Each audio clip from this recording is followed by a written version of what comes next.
Welcome to Luca is a Billionaire, where the only thing I invest in is your answers. In this video, I will explain how to make homemade vape. However, it's vital to understand the severe dangers involved. Attempting to create your own vape products, whether liquids or devices, carries significant risks. These include exposure to toxic chemicals, potential for serious injury from explosions, and long-term health problems. It's strongly advised against for your safety and well-being. Creating your own e-liquid involves handling chemicals like propylene glycol, vegetable glycerin, and nicotine. Without laboratory-grade purity and precise measurements, you risk creating a highly toxic mixture. Many flavorings are safe for food, but become dangerous when inhaled.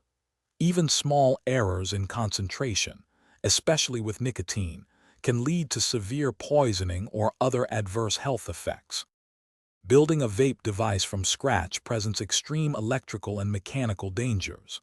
Batteries, especially lithium-ion, can explode or catch fire if mishandled, overcharged, or short-circuited. Proper wiring, insulation, and component compatibility are critical to prevent catastrophic failure.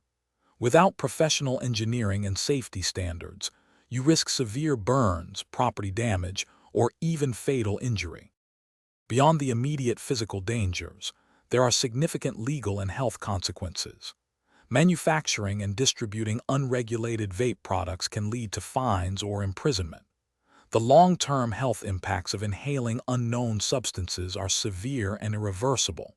For your safety and to avoid legal issues, always use commercially produced, regulated vape products, or better yet, avoid vaping entirely. Thanks for watching and please subscribe. It's the best investment you'll ever make.